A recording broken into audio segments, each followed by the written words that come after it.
Okay, so we've spoken about prioritising our risks using the traditional impact against likelihood matrix that we have here. And this is what most organisations use. It's what most regulators and auditors look for when they're trying to see if you have good risk management in place. However, there can be lots of problems with this because actually it's really quite complicated. And also what tends to happen is that people will generally have robust discussions with regards to what the likelihood of a risk is. And the reason why we have robust discussions is that it's really difficult to try and measure what the likelihood or calculate what the likelihood of a risk might be.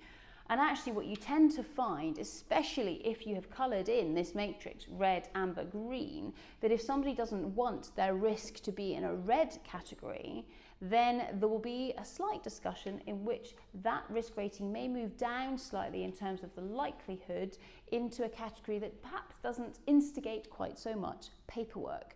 So you see quite a lot of debate around, okay, what would the likelihood scale be, or what would the likelihood rating be? And so therefore, what then needs to be done about that risk? Now, whilst impact and likelihood does work in many places, and yes, for many risks we can calculate the likelihood, it is very complicated, especially when we're trying to embed it across the entirety of our organisation. So an alternative that we can use to impact against likelihood is using the same impact, again going from lower to higher impact. Up the y-axis, instead of using likelihood, we can just use, do we need to take action? So do we want to do something about that risk? The top of our axis being yes, we want to take action, and the bottom being no, we're quite happy with where that risk is at the moment. Currently, we have no desire to actually manage that risk any further.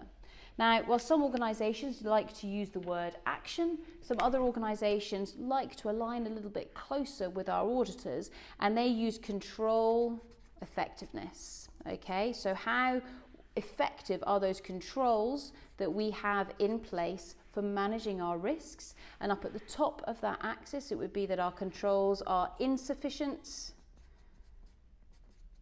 And down at the bottom of the axis, that would be where our controls are sufficient or perhaps they're adequate. Again, it doesn't matter what sort of language you use, you just need to align with your organisation. So this would be sufficient down the bottom.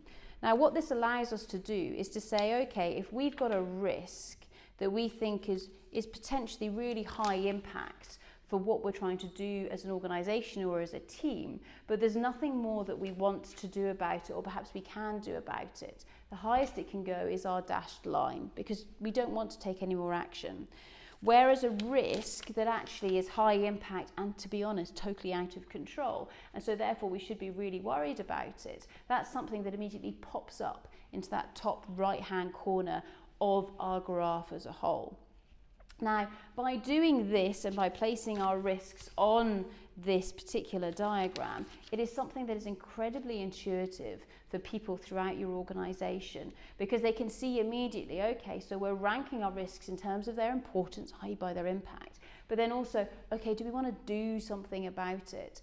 And what that enables us to do is to pull our risks from that risk assessment territory where we're doing all that analysis, etc., into the management of those risks. And that is the key. This is the key through which we can make sure that our organisations truly prioritise those risks that are not only potentially high impact to our organisation, but also the ones that we want to do something about, which is much, much easier to understand and much less easy to argue with than something like our impact against likelihood, which is a bit more difficult for everybody to align on as a whole.